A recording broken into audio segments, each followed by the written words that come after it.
네, 우리 자라가 너무 잘 읽어줘서 고맙습니다.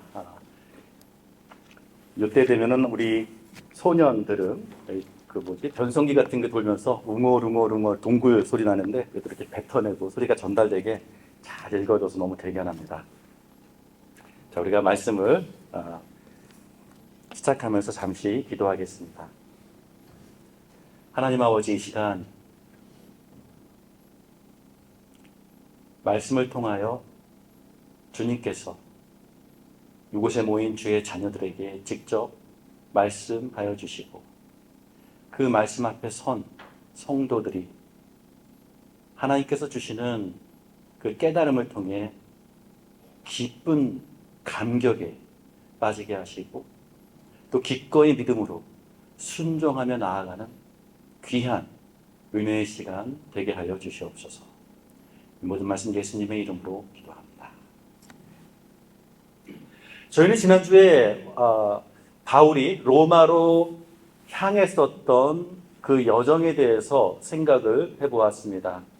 누가는 이상하게도 바울의 이 로마로 향하는 마지막 여정에 대해서 그 전에 바울이 행했었던 많은 여정들과 비교했을 때 누가는 이번에 굉장히 자세하게 너무 그때마다 어떠한 일들이 일어났는지 어떠한 대화가 오갔는지 거기에 몇 명이 있었는지 등등 너무나도 자세하고 생생하게 기록한 것을 보게 됩니다. 이것을 통해서 우리가 볼 수 있는 것은 누가는 특히 이번 여정에 굉장히 신경을 쓰고 있는 이번 여정에 굉장한 중요성을 의미를 두고 있는 것이라는 것을 우리가 여기서 보게 됩니다. 바울이 드디어 로마에 도착합니다. 자, 우리가 이 사도행전 28장에 드디어 바울이 로마에 도착하게 되어지는 이 타이밍이 역사 속에서 어떠한 상황과 지금 맞물리면서 가고 있는지를 살펴보아야 오늘 본문의 말씀을 이해하는 데에 더욱 도움이 될 것 같습니다. Why did Paul want to go to Rome? Well, his intention was to stand in the trial before the emperor. 이렇게 바울은 로마로 본인이 가고자 했었던 가장 큰 목적 중에 하나는 황제 앞에서 복음을 증거하고자 하는 그 사명 때문이었던 것을 우리는 알고 있습니다. 그래서 로마로 향했었고, 그런데 그 로마로 가는 그 길이 얼마나 고달팠는지, 얼마나 위험했는지, 얼마나 많은 일들이 있었는지를 누가는 우리들에게 너무나도 생생하게 기록해 주고 있는 것을 보게 됩니다. 드디어 바울이 로마에 도착합니다. Finally, Paul arrives in Rome. And verse 16 tells us that somehow he has won a great favor by the officials, that he was allowed to live in a rented house for 2 years. 이렇게 바울이 비록 죄수의 몸으로 유대지방에서 출발해서 로마에까지 도착하게 되는 여정이 있었지만 로마에 도착했을 때에는 그쪽 관료들의 호의를 받아서 비교적 약간 좀 자유로운 임대한 주택에서 살 수 있는 그런 허가를 받았던 것을 보게 됩니다. 아마도 로마로 향하는 여정 속에서 일어났었던 많은 사건들을 지켜보았었던 그 로마 병사들, 로마 군대장들이 이제 로마에 도착해서 바울에 대해서 상당히 호의적으로 리포트를 주었을 것이고, 그들이 어떤 면에서는 보증을 섰는지 아닌지는 모르겠지만 어쨌든 그들의 호의를 통해서 바울은 굳이 감옥에 넣지 않아도 된다, 이러지 않아도 된다. 지금 황제의 재판을 언제 황제의 재판이 있게 될지는 모르는 상황일 테니까 그 재판을 기다리는 동안은 어쨌든 자택연금 이렇게 렌트하우스라고 하는 표현이 재밌죠. 바울이 돈이 어디 있었길래 이렇게 로마라는 큰 도시에서 주택을 임대를 낼 수 있었을까 했을 때에 그동안 바울을 계속해서 후원해 왔었던 많은 성도들, 많은 교회들의 기록들이 나옵니다. 그분들의 헌신을 통해서 바울은 그래도 로마라는 곳에 죄수로 도착하긴 했어도 상당히 자유로운 상황 속에 있었던 시간을 보낼 수 있었던 것을 보게 되는데요. 자, 이제 바울은 지금 황제 앞에 서기 위한 그 벅차오르는 그 기대를 가지고 드디어 도착한 타이밍 아니겠습니까? 자, 바울의 그 여정과 그때 로마의 상황은 어땠는지를 잠깐 한번 연결시켜서 생각해 보면 좀 바울의 상황을 이해하는 데 이게 조금 더 도움이 되지 않을까 싶습니다.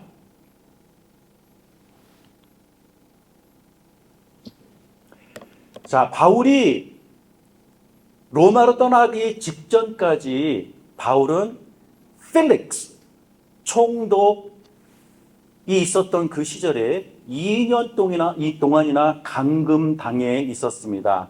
He was locked in a prison for 2 years before he started this journey, right, under the governor Felix. But somehow, Governor Felix was replaced by a new governor, Festus, and he released Paul and sent him to journey to Rome. 이렇게 그 필릭스라는 총독이 사임을 하고 페스터스라는 새로운 총독이 부임하면서 2년 동안 감금당해 있었던 바울은 드디어 풀려나서 로마로 갈 수 있게 되는데요. 그 시기를 우리가 거의 정확하게 알 수가 있습니다. 요세푸스의 기록에 의하면 한 그것이 AD 59년이나 60년경이었을 거라고 거의 우리가 정확하게 짚어볼 수가 있습니다. 자, 그래서 AD 60년경에 드디어 바울은 로마로 향하는 그 여정을 떠나게 됩니다. 자, 그런데 그 여정이 풍랑도 있었고 계절도 안 좋았고 해서 너무나도 고생을 하면서 몰타라는 섬에 도착했을 때에 이젠 더 이상 못 간다. 왜냐하면 배는 난파됐지, 계절도 겨울이었지 해서 그곳에서 겨울을 보내기로 모두가 결정하지 않습니까? So in the island of Malta, they spent winter there, and Luke specifies the duration of their stay, saying they stayed there for 3 months. 3개월 동안이나 그곳에 머물면서 겨울이 지나는, 다시 말해서 한 해가 지나고 봄이 되었을 때에 로마로 다시 향하는 모습을 보게 됩니다. 그래서 바울이 로마로 도착하게 되는 그 시기는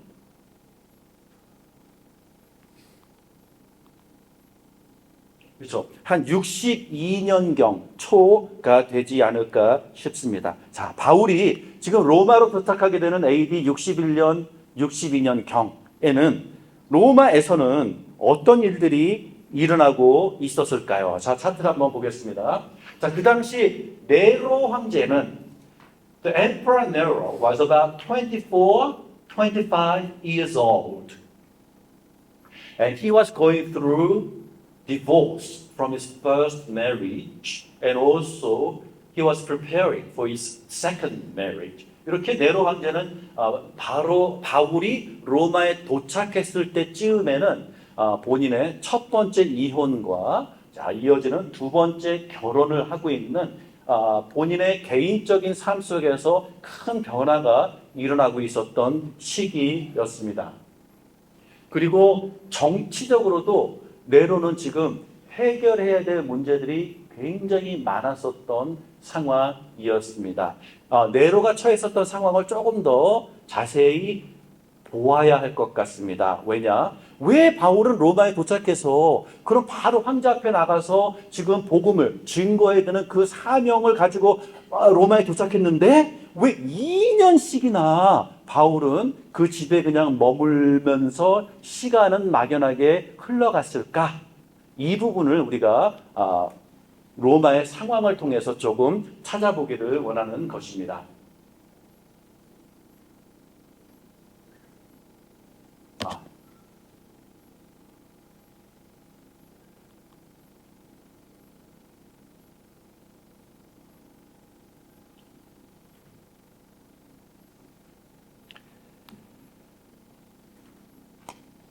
로마에 도착했을 때쯤에 이제 AD 59년, 그러니까 바울이 유대 감옥에 갇혀 있었을 시대, 필릭스 총독이 바울을 계속해서 감금하고 있었을 그 시대, 특히 AD 59년은 로마에서는 굉장히 큰 사건이 일어납니다. 왜냐? 네로가 자기 엄마를 죽입니다. 그때 네로의 나이는 21살이었어요. 그럼 여러분 한번 우리가 생각해 봐야겠죠. 인간적으로. Why would a 21-year-old young man plan to kill his own mother?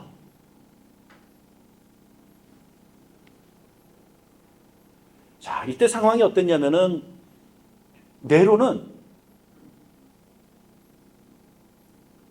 양 아버지 클로디우스 황제가 갑자기 세상을 떠납니다. 그것도 굉장히 이상한 사건이었어요. His adopted father, suddenly passes away for no reason. And all of a sudden, he becomes the next emperor. But he's only 16 years old. He's only 17 years old. 그냥 아직 어린 소년의 나이에 때에 급작스럽게 황제가 되어버립니다. 자, 그 뒤에는 어떠한 사연들이 있었을까요? 엄마의 역할이 굉장히 컸습니다. 네로의 엄마는 아그리피나 the Younger라는 이름을 가진 분이셨는데요. 이분의 경력이 굉장히 좀 화려합니다. 네로의 엄마는 우리 베들레헴으로 가서 호적에 등록해라 라고 선서했었던 오가스터스 황제, 로마의 역사 중에서 가장 위대한 황제였다고 일컬어지는 어거스틴 황제라고 한국말로는 얘기하고 영어권에서는 오가스틴이라고 하는 황제의 손녀입니다. 그러니까 사실 황제의 혈통을 가진 분이었던 것을 보게 됩니다. 자, 오가스틴 황제의 손녀였었던 네로의 엄마는 3번의 결혼을 하게 됩니다. 첫 번째 결혼을 했는데 남편이 이제 죽어서 2번째 결혼을 또 하게 되는데 2번째 남편도 죽네요. 그리고 3번째 드디어 클로디우스 황제의 아내가 되는 데에 성공을 합니다. 근데 클로디우스라는 황제는 사실 이 여성의 삼촌이었어요. 그러니까 이 네로의 엄마는 2번의 결혼을 정리하고 3번째 결혼을 삼촌이랑 하게 되는데 그때 그 삼촌은 이미 로마의 황제였다라는 것이죠. 자, 여러분, 이 흐름을 우리가 잘 봐야 되는데 우리가 몇 주 전에 바울의 여정을 우리가 생각해 보면서 필릭스라는 그때 유대 총독, 필릭스의 아내 또한 이와 굉장히 비슷한 몇 번의 이혼을 통해서 결국 총독의 아내의 자리까지가 임하게 되는 권력을 향한 그 욕심, 야심이 얼마나 대단했는지를 우리는 보았습니다. 그리고 바울을 신문했었던 아그리빠 왕과 그의 아내의 관계도 우리가 보았죠. 아그리빠 왕의 아내는 사실 누구였습니까? 아그리빠 왕의 여동생이었습니다. 아그리빠 왕의 여동생이 왜 친오빠랑 부부 사이가 되었을까? 그 여성도 여러 번의 결혼과 이혼을 통해서 계속해서 더 권력 있는, 더 힘 있는 남자를 찾아 결국 왕의 아내의 자리까지 올라가게 되었었던 한 사람의 야심을 우리는 성경을 통해서 그 이야기들을 통해서 제가 여러분들에게 예전에 한번 설명해 드렸을 것입니다. 로마로 왔더니 로마 또한 장난이 아니었던 것이죠. 로마에 지금 이 네로의 엄마도 이 권력을 향한 본인의 야심과 본인의 노력이 굉장히 컸었던 것을 보게 됩니다. 왜냐? 보세요. 첫 번째 결혼을 어떻게 정리했을까? 두 번째 결혼을 어떻게 정리했을까? 이혼을 통해서? 아니에요. 이 여성은 특이했어요. 결혼을 3번씩이나 하는데 이혼은 안 했어요. 어떻게? 이게 신기해요. 남편들이 다 죽습니다. 첫 번째 남편이 죽어요. 그래서 두 번째 결혼을 합니다. 근데 두 번째 남편도 이 여성과 살면서 죽어요.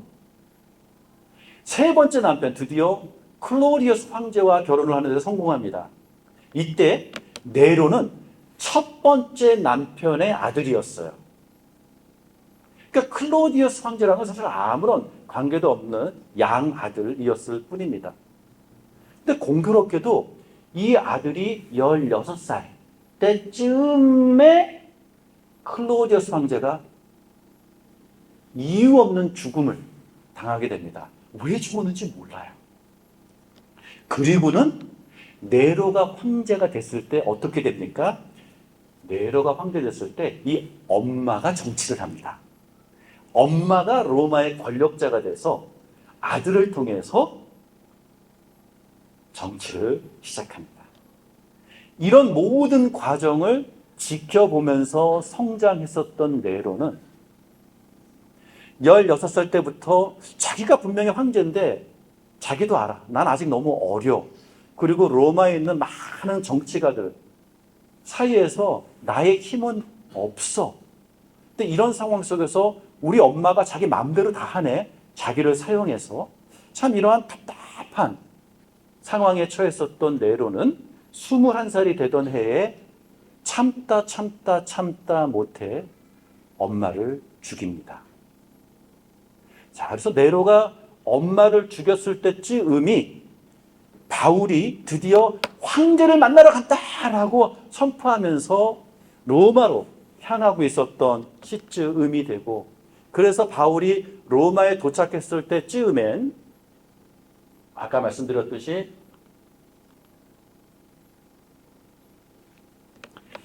네로는 첫 번째 이혼과 두 번째 결혼, 그리고 아까 말씀드렸듯이 너무 어려서 왕이 돼서 정치적인 힘이 없어서 엄마도 죽여야 되고 자기를 가르쳤었던 스승도 제거하고 하면서 정치적인 어떤 그 라이벌들을 제거해 가면서 힘의 자리로 지금 올라가야 되는 굉장히 정신없는 상황이었습니다. 한편에서요, 바울은 지금 재판을 요청했고 이 네로가 빨리 시간을 내서 자기를 재판해 주기를 기다리고 있는 상황인데, 네로 입장에서는 지금 유대로부터 온 이름도 없는 이 죄수를 만날 시간이 없는 상황이기도 했다라는 것을 말씀드리고자 그때의 상황을 이렇게 설명해 드리는 것입니다. 이러면서 막연하게 2년이라는 시간이 흐릅니다. 바울은 얼마나 답답했을까요? 왜냐하면 2년 동안 바울은 자유로운 사람이 아니었거든요. He was only allowed to meet those who paid a visit to him. 이렇게 자기 집으로 찾아오는 사람만 만날 수 있는 매우 제한된 자유만을 누렸었던 상황이었기 때문에 바울은 정말 너무나도 나도 답답했을 것입니다. 자, 그러면서 황제를 만나기 이전에 어쨌든 신문하는 과정들이 몇 번 있었던 것 같습니다. 왜냐? 법적으로 로마에서 바울을 풀어줍니다. 자, 드디어 바울은 황제는 비록 만날 수 없었지만 2년 동안에 잡혀 있었던 상황 속에서 드디어 자유의 몸이 됩니다. 자, 자유의 몸이 되었는지에 대해서는 누가는 아직 얘기하지 않고 있어요. By the end of this book of Acts, we are not really sure about what happened to Paul. So this is my next question. So what happened to Paul after having been imprisoned or house arrest for 2 years? What happened to Paul? 자, 역사는 우리들에게 무엇을 얘기해 주고 있냐면, 첫 번째, 바울은 그동안 나는 스페인으로 가야 된다라는 말을 여러 번 해왔었던 기록을 우리는 볼 수 있습니다. 로마서 15장을 보게 되면 로마에 있는 너희들을 내가 다시 한번 만나기는 할 텐데 만나고 싶기도 하고 내가 분명히 만날 텐데 그 언제? 내가 스페인으로 갈 때 한번 들리겠다 하면서 바울은 자기가 스페인으로 갈 계획에 대해서 굉장히 구체적으로 소통하고 있는 모습들을 우리는 로마서 15장에서 이미 확인할 수 있습니다. 그리고 그 이후에 클레멘트 오브 롬이라는 인물이 있는데 그분은 로마의 네 번째 비숍이었어요. 그러니까 요즘식으로 얘기하면 사실은 초대 교황이 카톨릭에서는 초대 교황이 베드로였지 않습니까? 그래서 베드로 이후에 이렇게 계보를 내려오면서 이 네 번째 교황이었었던 클레멘트 오브 롬은 자신의 저술한 기록에서 어떤 말을 하냐면 바울은 우리 세상의 가장 끝자락까지 갔다라고 얘기를 해주고 기록을 하고 있어요. 클레멘트 오브 롬은 스페인이라는 단어는 사용하지 않았지만 그 로마 시대의 가장 끝자락이라고 했을 때에 아마 스페인이겠구나. 그것이 가장 유력하겠구나라고 우리는 생각해 볼 수 있고요. 그 다음에 두 번째, 참 재밌는 Muratorian fragment, Muratorian 조각 문서들, 이렇게 조각으로만 남아있는 문서인데 이것이 한 18세기에 그 사람의 이름이 뭐죠?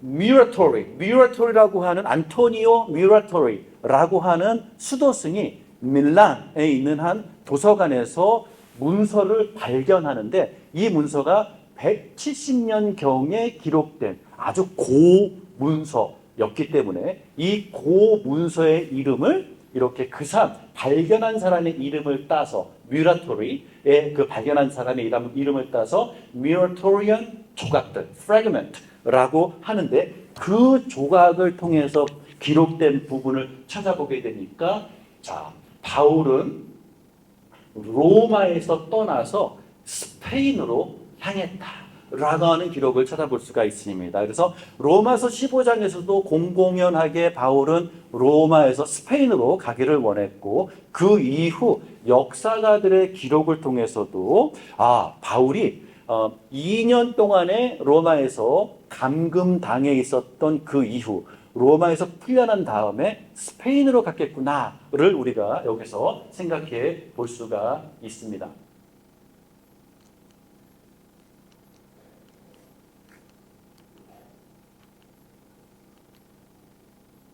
하나 더? 그 중간이 왜 안 쓰죠? 오케이. 그 다음에 유세비어스라고 하는 정말 엄청난 많은 책을 쓴 또 역사학자가 4세기경에 또 등장하게 하는데요. 이 유세비어스의 스토리를 또 읽어보게 되면 또 재밌는 그 이후에 연결이 됩니다. 어떤 연결이 되냐면 그 사람의 기록을 보게 되니까 네로가 로마에 불을 지른 사건이 AD 64년경에 있는데 그 이후 네로는 로마에 불 지른 사람이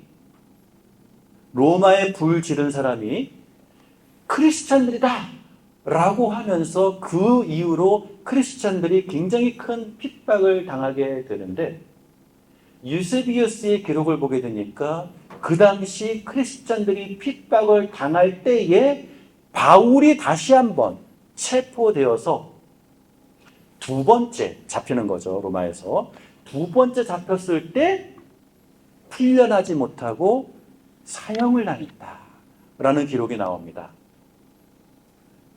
그리고 여기서 한 가지 더 흥미로운 것은 바울이 네로 황제 밑에서 사형을 당할 때 베드로도 같은 시기에 사형을 당했다라는 기록들을 우리가 찾아볼 수 있습니다. 그래서 베드로와 바울은 비슷한 시기에 사형을 당했고요.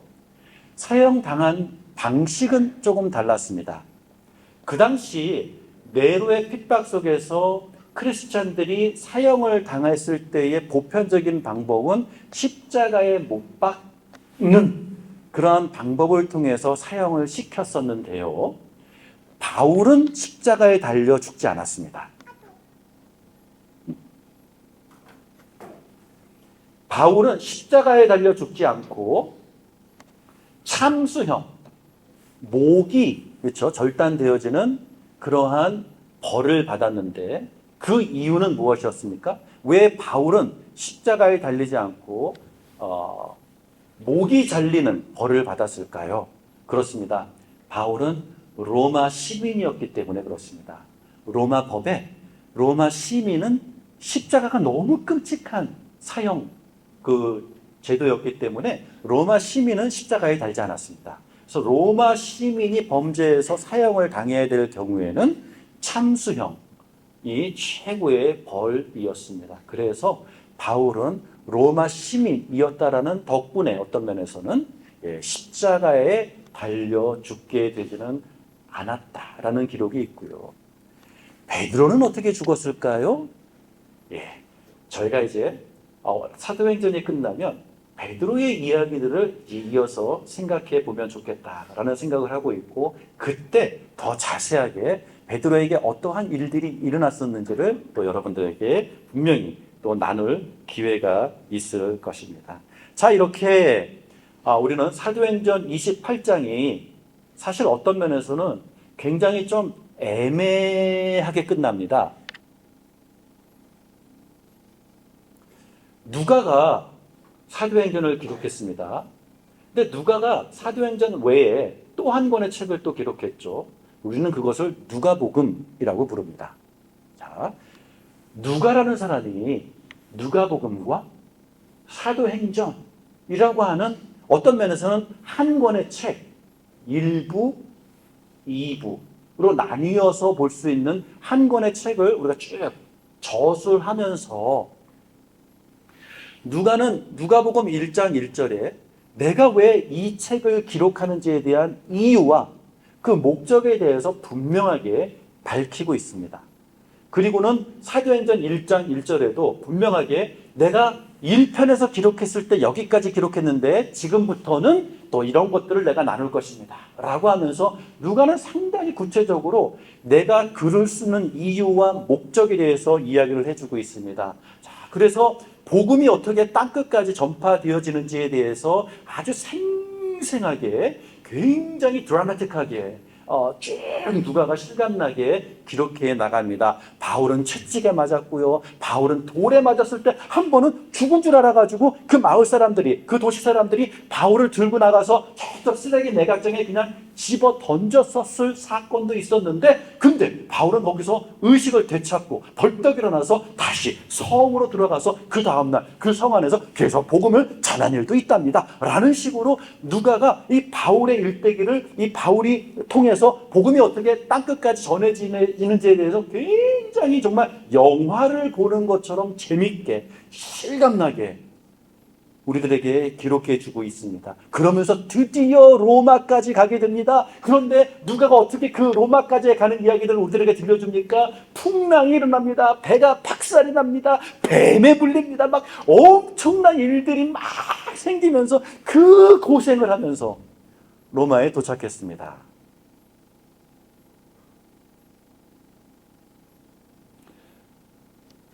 그게 28장 15절까지잖아요.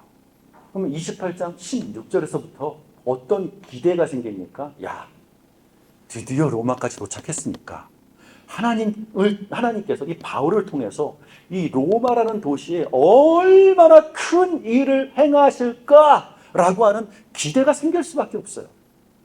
와, 드디어 도착했구나. 그럼 이제 좀 이따가 이 로마의 황제 앞에 바울이 걸어 들어가는 모습, 그 황제 앞에서 예수가 그리스도됨을 선포하는 바울의 모습, 그 황제 앞에서 바울을 보게 되면 자기가 예수님을 어떻게 만났는지를 설명하고 막 이러한 아무 일도 안 일어나요. 이상하네. 로마가 목적 아니었나?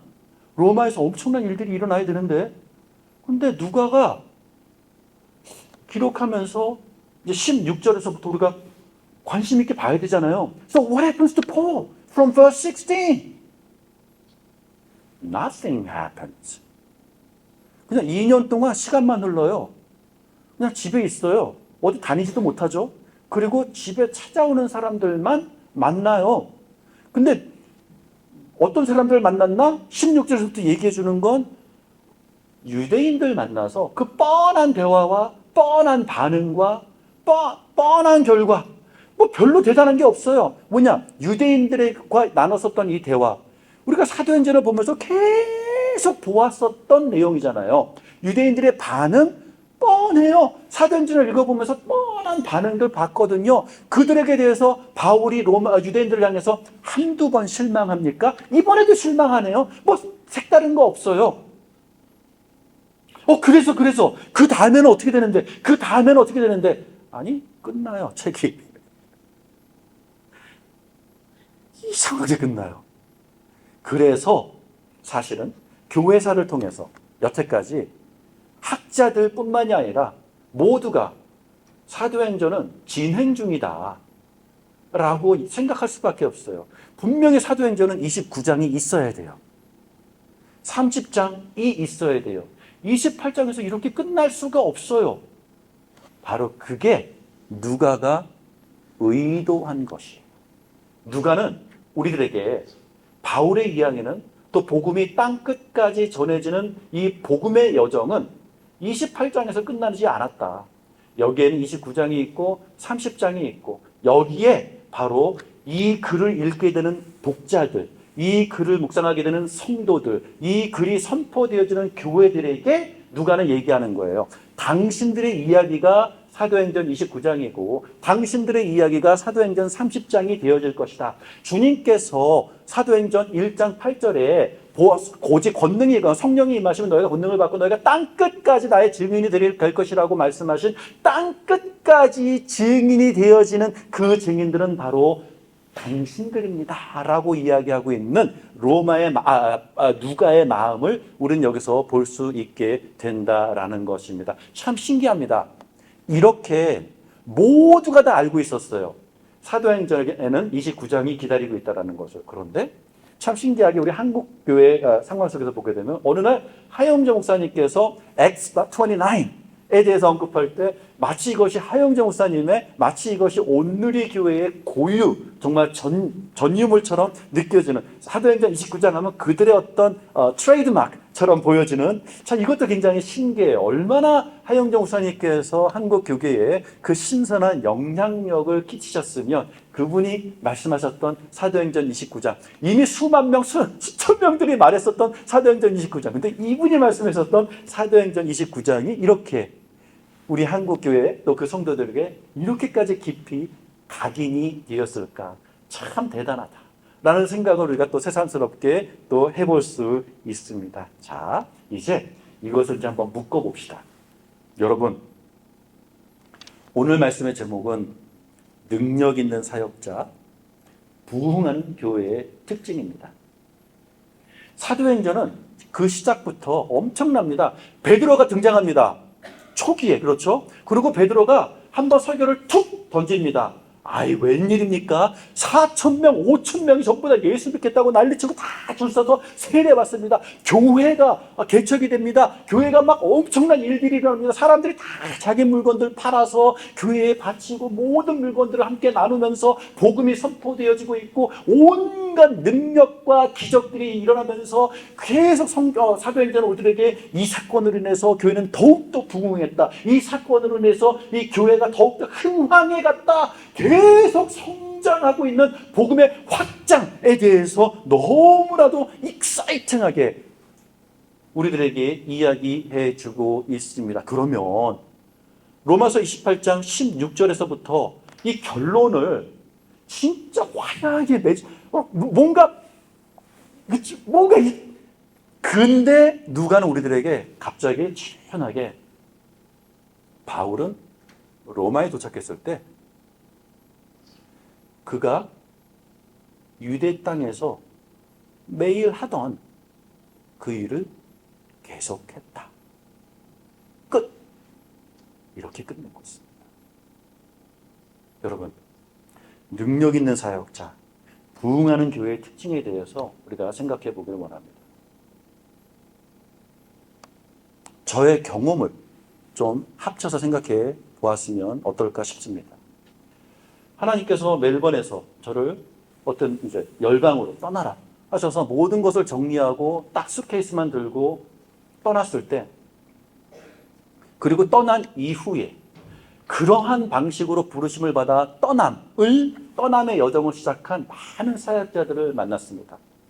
그리고 하와이 열방대학교에서 생활하면서 로렌과 함께, 또 달린 사모님과 함께 정말 큰 열방을 상대로 많은 사역들이 막 전개되어지는 너무나도 익사이팅한 시간들을 보냈습니다. 이게 부흥이고, 이게 선교고, 이게 능력이고, 막 이러한.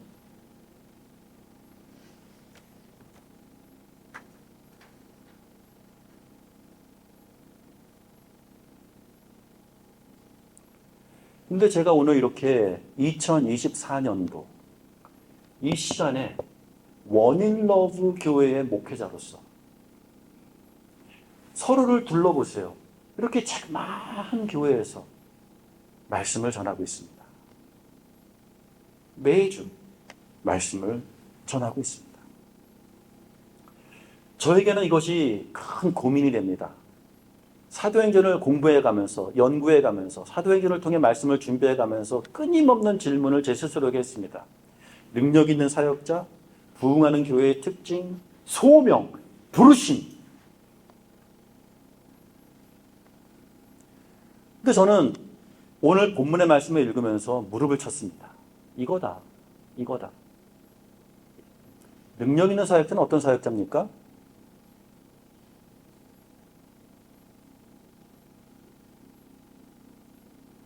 늘 해오던 그 일을 오늘도 반복할 수 있는 성실함. 그게 능력입니다. 부흥하는 교회는 어떤 교회입니까? 늘 모여서 예배하고 말씀 보는 그 단순한 그 일을 오늘도 반복해서 묵묵히 하는 교회. 다음 주도 묵묵히 그 일을 반복할 수 있는 교회.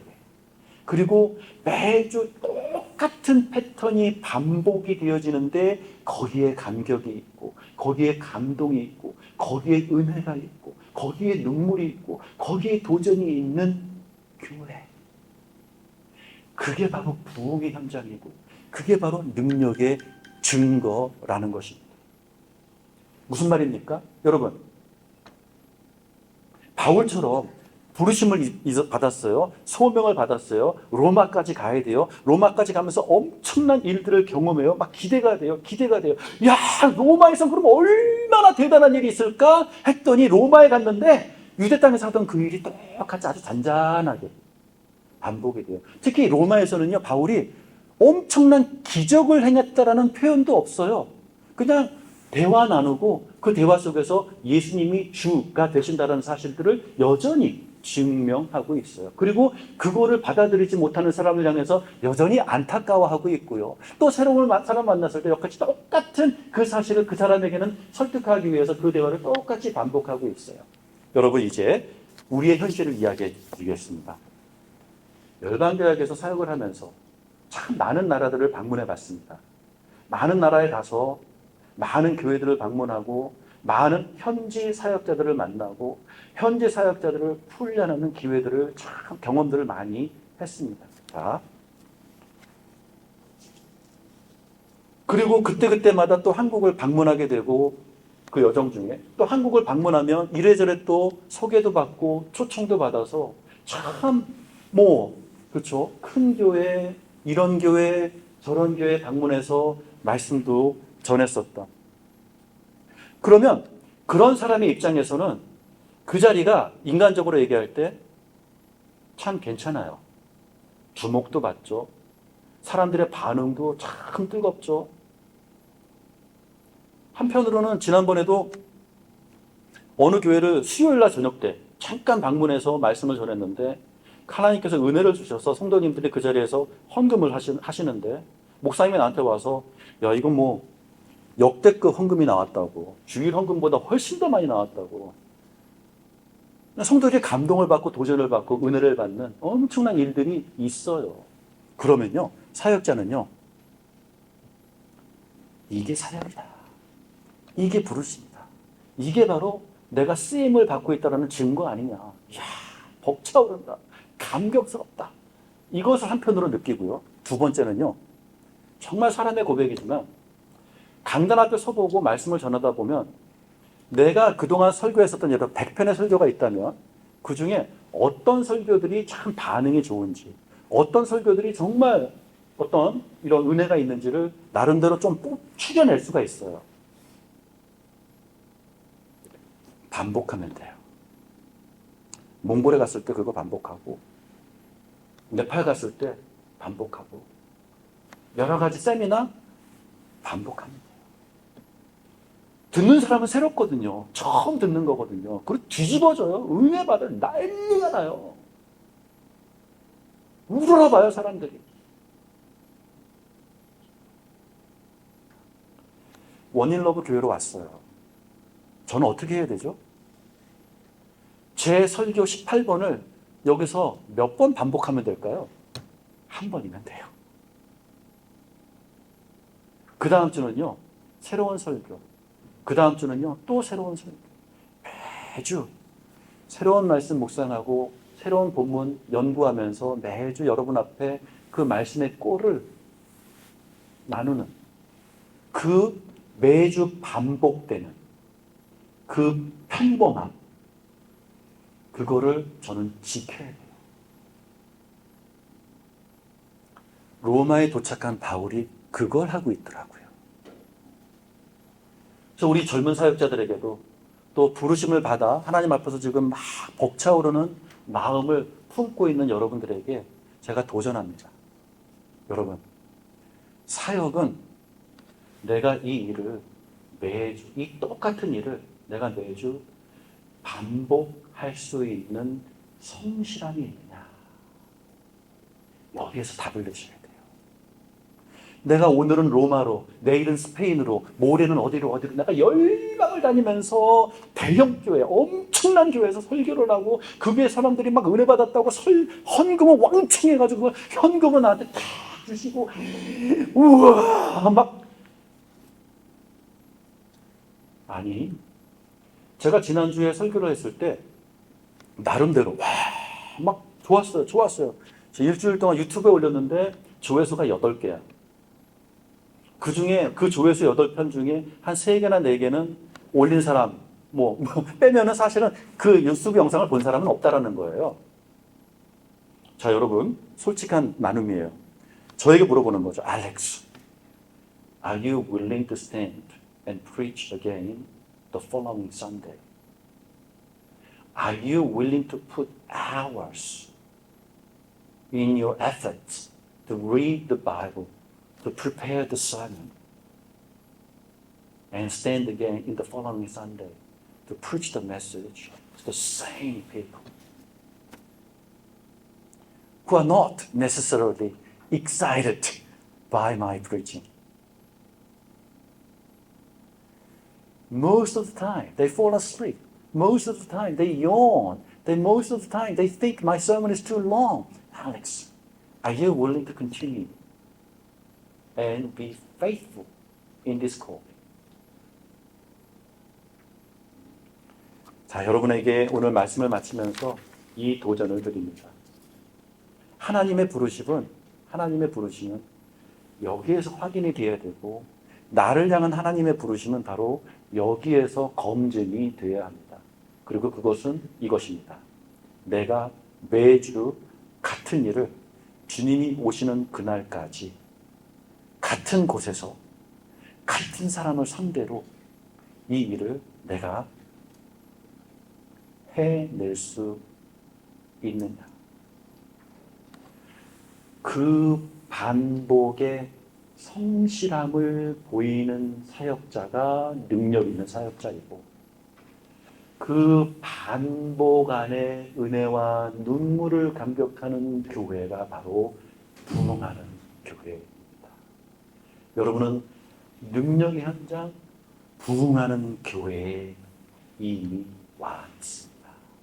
여러분을 축복합니다.